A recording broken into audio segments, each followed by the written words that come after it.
Hi, I'm Rebekah from Potholes and Pantyhose. I wanted to share a video with you today. I hope you enjoy an up-close and personal look at one of my projects.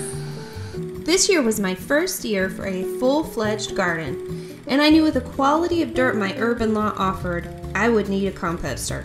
And instead of buying one for $100 or more, I made one myself for about 30 bucks.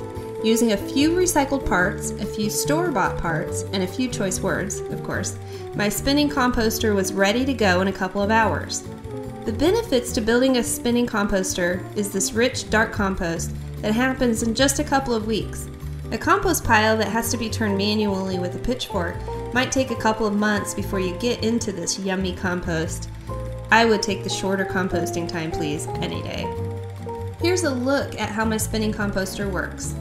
After I determined which end was up on my barrel, I cut out a lid, attached it with hinges, and added a lock to keep out all of the naughty critters that run loose in our neighborhood. I then used a hole saw to create a hole big enough for my pipe to go through the center of the barrel.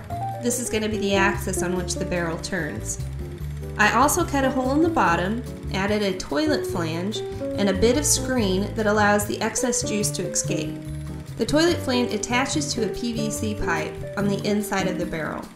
This offers much needed aeration. I then drilled holes along the PVC pipe that runs down the center of the barrel, along with the barrel itself. A composter needs a lot of oxygen to get the job done. The next step was creating a base with pressure-treated wood because this little guy was going to live outside. The wood is 2x6s that are screwed together with screws that are approved for pressure-treated lumber. I also added a couple of small PVC spacers between the barrel and its arms, allowing it to spin easily. I mean, check it out. It spins like a champ. As for what goes into the composter, a good rule of thumb is 2 parts dried yard waste to 1 part kitchen waste. For the yard waste, I used dried leaves and lawn clippings, and I steered clear of any weeds. I did stalk a neighbor that had a really pretty yard, and he didn't have any weeds, and I asked if I could have his lawn clippings. He understood my weirdness, of course, and now he sets aside his lawn clippings just for me. In return, I give him produce from my garden. It's a real win-win. For the kitchen waste, I recycle the things most people throw away during the cooking process. I compost all of my lovely veggie and fruit peels, coffee grounds, eggshells, and even my leftover coffee. From those 2 things, and often I have to add a little bit of water to keep the compost as damp as a sponge, this is how my compost comes out.